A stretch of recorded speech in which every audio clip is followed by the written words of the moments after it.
Today on the Andrew Cooperrider Show, the fight over school choice is getting hot. It's getting heavy. People are doing illegal things, even, not the people who are pro passing the amendment, but the people against it, specifically some of the school districts here in Kentucky. And this is becoming a fight that's it's becoming a big fight. And it's really good, I think, for those who are for passing the amendment. I'll explain why that today on the show. We'll focus on that, the story, the background, everything going into it. That's what we'll end up digging down into. Sorry, once again, we took off yesterday, but it was the day after my birthday, so I needed just a day to kind of catch up on some things, because obviously I was off most of my birthday. But anyways, without further ado, we'll dig down into it, but please make sure you like, comment, share, and subscribe, of course. Make sure you leave a review, as I said last time. If you're looking for something to get me for my birthday, you forgot about it, you need to get out there and get it done, well, what you can do is leave me a 5-star review and share the show with others. That would go a long way for me. But let's dig down into it about this fight about the amendment to the school choice amendment. For those of you who are unaware, there is a big vote going on in November regarding school choice. A little bit of background here just for you on the amendment. I know a lot of you know, so sorry, but not everybody knows, and we've got a lot of listeners to the show, a lot of new listeners that may be a little confused on a few things about the amendment, and I just want to take a second to make sure we frame that in. So, priorly, Kentucky has tried to pass some pieces of legislation that do a mix of things. At one point, we tried to fund charter schools. At another point, we've tried to put in place a kind of like an educational opportunities accounts where people could donate money to nonprofits that then would provide scholarships to means-tested children. And then the state would provide a special dollar-for-dollar tax benefit for that. So, like somebody like me, or you, if you owe, let's say, $5,000 to the state every year in income tax, or $6,000 or whatever, instead you could take your $6,000, you could donate $6,000 to a school nonprofit, and then you would get to deduct that off of your taxes, and then that group could hand out scholarships to underprivileged children, like I said, be means tested. And those kids could get the opportunity now to go to a private school. So we've had some bills like that we've tried to pass that the Supreme Court has said that our state constitution is against, doesn't allow for. And so what this amendment does is it's attempting to change the Constitution to allow a discussion on school choice. It doesn't have any policy attached to it. It doesn't mean that we'll have only charter schools. It doesn't mean we'll have vouchers. It doesn't mean we'll have this or that or anything else. It doesn't mean that, you'll get a full voucher for the amount of money that your schools can offer you. So for an example, in Fayette County, they spend almost $20,000 a year per student. It's not like if you live in Fayette County, you're going to get $20,000 now to spend on your kids. None of that, right, is in the amendment. All it does is allow the discussion. But allowing a debate on what school choice should look like is something that the schools, the public schools, and those sycophants that believe not in educating children, not in providing good employment opportunities for teachers, but those who believe in protecting fiefdoms of power, that those in the administrative state of things within our public schools want to exert. Because the more kids they have locked in, the more fiefdom of power they have for those administrators, for the school boards. And so they want to make sure they can maintain that. And if you're able to go and get out of their fiefdom, if you're able to move your children away from them just because, right now only rich parents can, or at least maybe not rich, but parents that can afford private school can move their kids out of this system where they're being subjected to this kind of behavior. But this school choice may allow more opportunities, and they can't allow that. Even the poor kids, they must stay in their fiefdom of power. And so that's what the amendment's about. Now, a lot of people have shown some concern on the amendment regarding whether or not it will affect private schools and homeschooling. Will that allow more regulations to be passed? I posted this on my social media the other day. Look, it's very clear. There's not a whole lot, there's some limiters, obviously, on what the government can do when it comes to parochial schools due to First Amendment rights. There's some limits on how much they can regulate exactly what homeschools do and how much they can overreach or not. But at the end of the day, those constitutional regulations that are in place, those few ones, would remain in place. And then all the rest of them that are, there's nothing stopping the state from now heavily regulating private schools and homeschools more than they are. There's no law in the books. There's nothing in the Constitution. You're not changing anything in the Constitution that has to do with that. There's nothing like that. And so the concern that some people have that private schools or homeschools will now somehow be more regulated by the state because of this, I find frankly out of bounds. I don't think it's accurate. Actually, I think if anything, this helps protect those freedoms, because what's been protecting homeschoolers, what's been protecting private schoolers has been this political pressures that the people within an area that go to private schools or homeschools that have legislators doing that, they're organized and they put pressure on the legislators to stop them from passing laws that would further regulate their activities. So if you have more people, though, engaged in it, because with school choice allowances, let's say they do put in place some funding or even some tax incentives or something to allow more people to either homeschool or private school, well, those pressures that keep the regulation in check would only be amplified because you now have more of the electorate that is concerned about it instead of a small percentage that can either afford private school or has the time to homeschool. And so if anything, I think that would help the argument. I think you should welcome that. But one of the groups that are most afraid of it, of course, is the rural schools. And they're super concerned about it, not because they think that, because you'll hear them argue, it's funny, you'll hear those against the amendment simultaneously argue that this amendment will hurt rural schools, but then somehow rural students won't have choices, won't benefit from it because they don't have private schools. But that doesn't make sense, because even if, let's say, and this is what the left, and we'll talk about this in a second, will castigate this amendment as a voucher program amendment, well, that would mean that if a student, let's say all the money that comes in right now in the SEEK formula, which is about $4,300 a year, let's say all of that gets put into a voucher and now kids can choose where to spend that at. Well, if there's really no private options, nothing will change for the rural areas, then that $4,300 stays with the rural schools.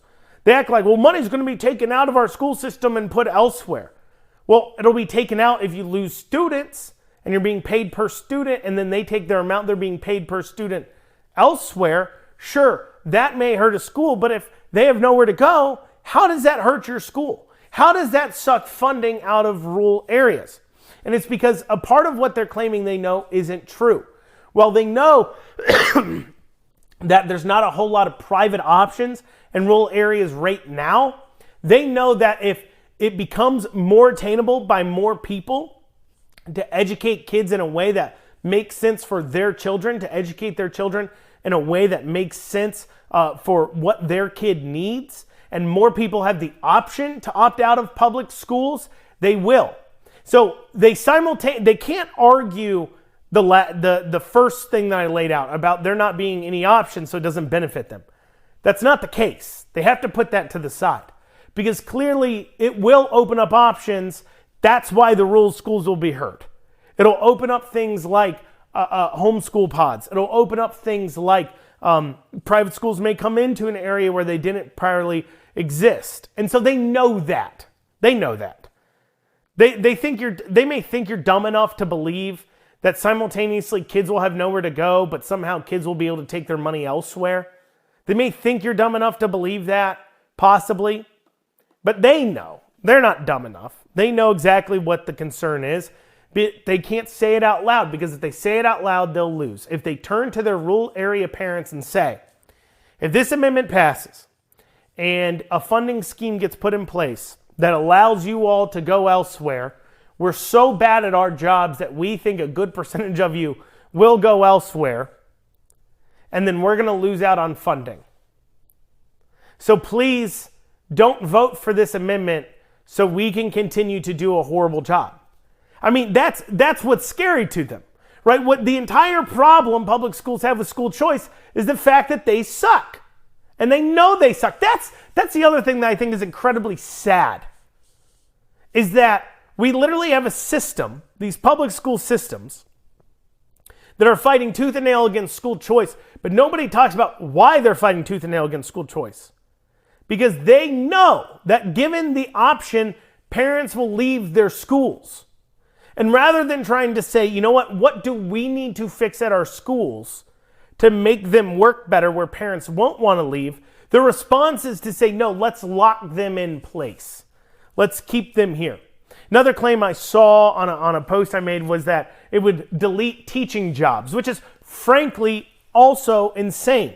It wouldn't delete teaching jobs. Now, teaching jobs maybe would move from public schools into private sectors, but that's better for the teachers. Because right now, if you are a teacher, especially in rural areas, your only choice of where to work is your local public schools. And if you don't like the management there, you don't like how it's being run, you don't like the pay, you don't have a choice. You don't have anywhere else to take your skills.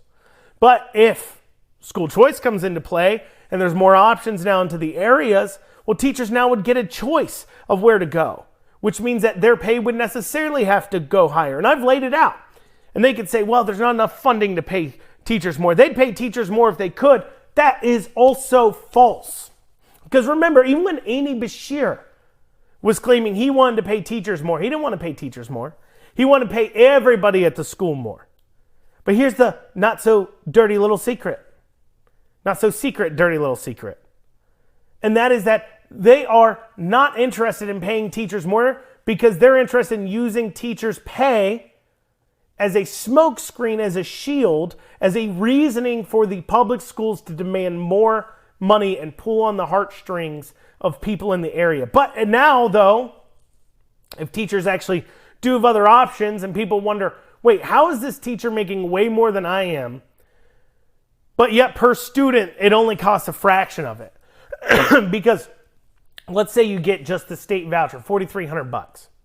And let's say a teacher is able to go off and form a mini school of 15 students, 20 students. And maybe the parents have to kick in more money, I don't know. And they are now making way more than they were at public school.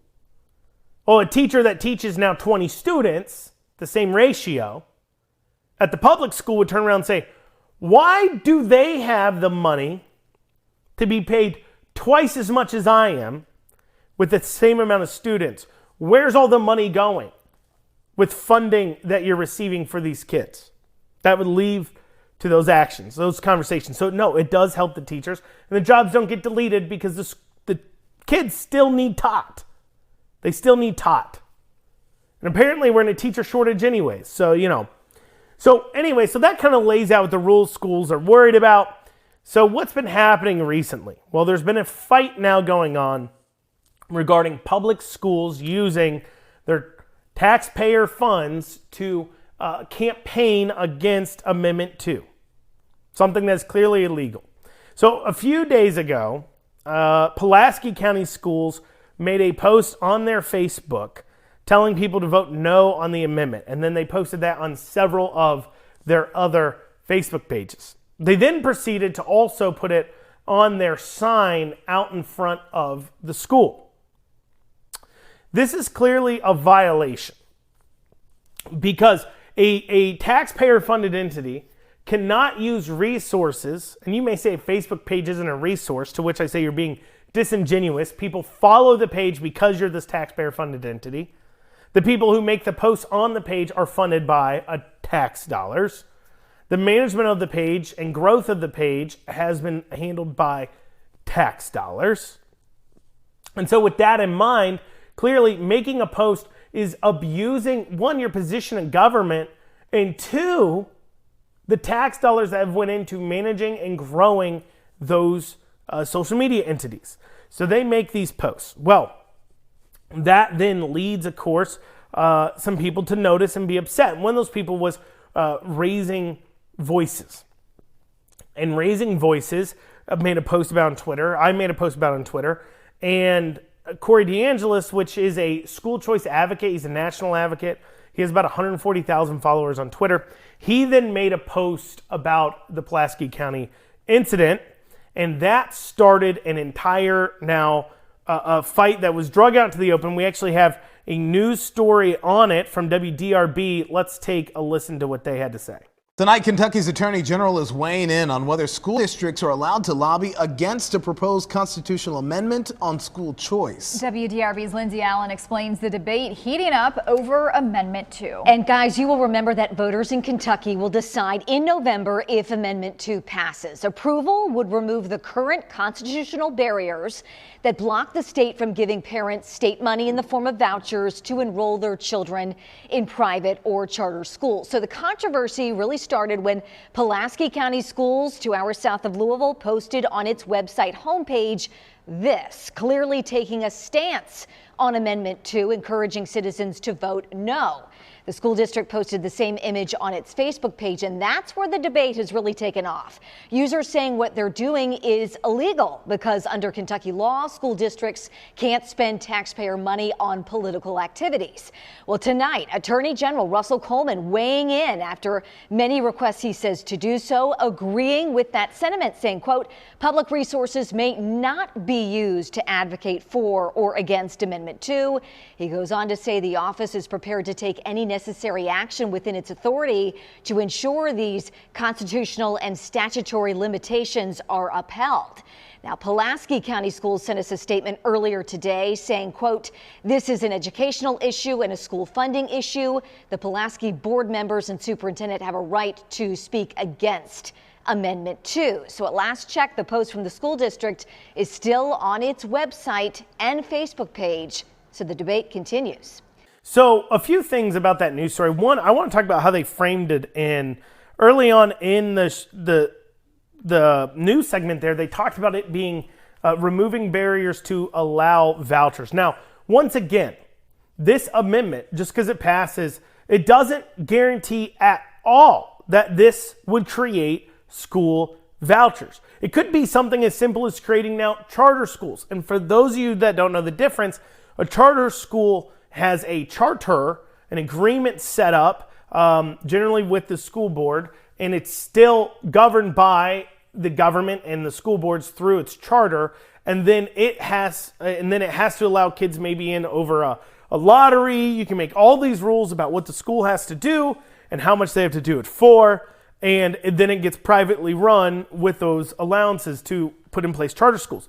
That's not a voucher. You can't go anywhere. You can't go to parochial school, but you could go to maybe charter school. So there's no guarantee, but we just heard the news cast this amendment as a voucher amendment, which there's some debate here now, to be honest, on the pro school choice side over whether or not we really even care if they call it a voucher amendment or not, because obviously a voucher to a degree, a lot of people would say when you look at Florida, they have pretty much full and complete school choice. But full and complete school choice would be, for an example, you take Lexington, you take these areas where you get the amount of money your public schools are spending per student, $18,000, $19,000 a year. You get that in an educational voucher that then you can spend how you want to. You can take it to the public schools if you want, allow them to handle everything, or you can take it to private schools of your choosing. You could take that money and spend it only on approved educational homeschooling type things. So you could do homeschooling pods and use the money to pay for things like field trips and courses and books and those kinds of things. You could have a lot of options for what you do. That would be full and complete voucher-esque school choice. And people would say that's not really a bad idea for a lot of reasons, but one of the biggest indicators for whether or not children will have a good educational outcome is because of parental involvement. But when it comes down to something like you get to choose how to spend your kid's education, you get 18 grand to spend on your education however you want to, or 13 grand, or 12, or 10, or even 8, or 5, or 4. Well, now that means all parents, no matter their income levels, no matter what they can afford, has now control over their kids' education. And it's clear that no. Your job as a parent isn't just to hand your kid off to the government schools and ask them to handle your child for you. You are in control of your kid's education. You are the one accountable for educating your child. Get off your butt and do what you're supposed to do. And it makes it clear when we say you have control over the money, it's your child, educate them. That's the message sent. That's part of the reason why you see better outcomes. But anyways, putting that to the side about that argument there of whether or not talking about it as vouchers is good or not, it does show that the media is shaping the narrative. And this narrative shaping going on is based upon the information that both the governor and those who are against Amendment 2 have done. They believe that vouchers are bad. Probably because nobody's done the groundwork of educating people on what vouchers are and explaining how they're good. But anyways, they think vouchers are bad.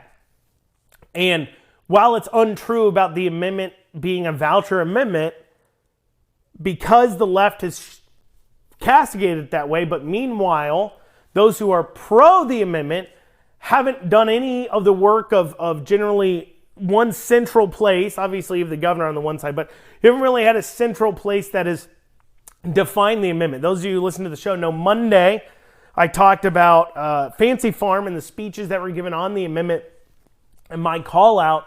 My problem with Suzanne Miles, who gave the speech for the House Republicans for the amendment, was she never defined what the amendment is. People don't know what it means.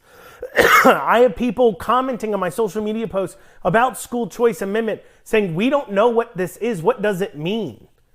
Explain it to us. Meanwhile, on the left, they are explaining it to the point that the media is picking it up and running with it. And then also in that media report, you'll see that there's a conflation of two things. Because they know, the Pulaski County School Superintendent, the Beshear as well. Actually, let me play for you exactly what Beshear's comments were on this particular thing. Because he was asked about the Attorney General's opinion, because the Attorney General came out and said, no, you can't spend money on this. Clearly a violation. You can't use tax dollars to then election engineer. As I posted on my social media, that's some third world BS to think that you can take tax dollars by force, because remember what happens if you don't pay them, and then turn around and use that money to convince everybody how to vote how you want to vote for, while the people who are trying to convince others otherwise have to somehow find the money to fight against the money you've taken from them by force. That's clearly not okay. But so Beshear responded to this opinion, and you'll hear kind of what the media kind of mentioned it there too. Let's take a listen. These school districts, I believe, have First Amendment rights. It needs to be done in a certain way, but this is a public school district fighting for the future of public schools. I think that's really important. So they're conflating two things. They're conflating, and you heard it too in the Pulaski County statement. The superintendents, the school boards, the teachers even, have a First Amendment right outside of official channels, outside of in the classroom, outside of at the school, which, by the way, we're getting reports that Owensboro, the public schools there, at the district meeting before the year started, the superintendent spent a full 20, 30 minutes with all the staff there, taxpayer money, they're all being paid by the taxpayer to be there, to explain to them why they need to vote no on Amendment 2 and what to tell people. But anyways, there's a far difference from teachers, superintendents, school board members outside of taxpayer-funded entities, outside of taxpayer-funded Facebook pages, signs, venues, those kinds of things, to talk about the amendment, absolutely, on the personal Facebook page, whatever. But a school district does not have a First Amendment right to say whatever they want. They are a taxpayer-funded entity. There are regulations on what they can say or can't say because it's not their money that they're using. It's not their time. It's the taxpayers' money and the taxpayers' time, because they're the ones compensating people for the time that they're spending on these items. So they don't have a First Amendment right, but they're trying to conflate it, because this is what the Democrats know. This is what the liberals know. This is what the people who want to defeat this amendment know. If it comes down to it, and the argument in the news headlines are that those who are advocating against Amendment 2 are breaking the law while doing so, the natural reaction from the voter will be to vote yes on Amendment 2. If taxpayer-funded entities, if the government, if the people who are taking money from your pockets and using it to get these horrible results are willing to break the law to try to convince you to vote no on this, then you know it must be good, and you need to vote yes. And also the headlines of they're doing illegal activity to try to convince you to vote no has a natural reaction because people don't like government corruption. And so they don't want those headlines. They don't want that to be about. They want to now play this inside-outside game that we see liberals do so often of gaslighting, of pretending that this is now about whether or not superintendents and school board members have a First Amendment rights when they clearly don't have a First Amendment right as a school board or as a school, but they do as individuals. That's how they're trying to frame this. But the media isn't going to call them out on it, apparently. They say the debate continues. Well, the debate is, what you're doing is illegal. And so Coleman issues that opinion, as the media story we played mentioned. And the media story says it was still up. Now, Pulaski County Schools did end up deleting the post. They did end up deleting the post and said they would follow Russell Coleman's advisory opinion on it but they're going to fight it in courts in the meanwhile. Now, what is crazy is, and this just tells you the kinds of crazy wackadoodles we have running our schools, the crazy yahoos we have that want to keep your kids trapped into these failing school systems, okay? So, the superintendent's wife. So, on one of the school district's posts regarding their statement about their illegal election nearing that they're doing. So they make a post about how they're going to follow, but they're going to fight it because, they don't think they're breaking the law, but maybe they are. They don't know. The superintendent's wife made this comment. I'm not kidding you. You ready? It says, "First, they came for the socialists, and I did not speak out because I was not a socialist. Then they came for the trade unionists, and I did not speak out because I was not a trade unionist. Then they came for the Jews, and I did not speak out because I was not a Jew.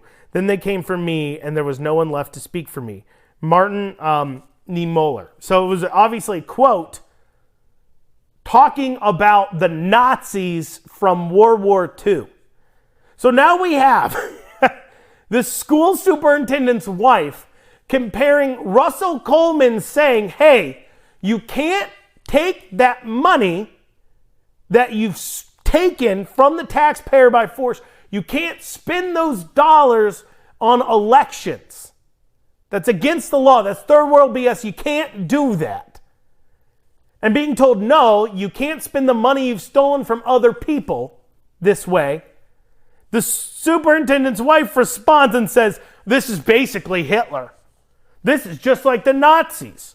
Telling us we can't spend spend your money however we want to. Golly, what's next? You're going to throw the Jews in the gas chamber? I mean, this is ridiculous. They've jumped the shark so much. And I don't think she posed this joke. She knew what she was saying, and she believes it.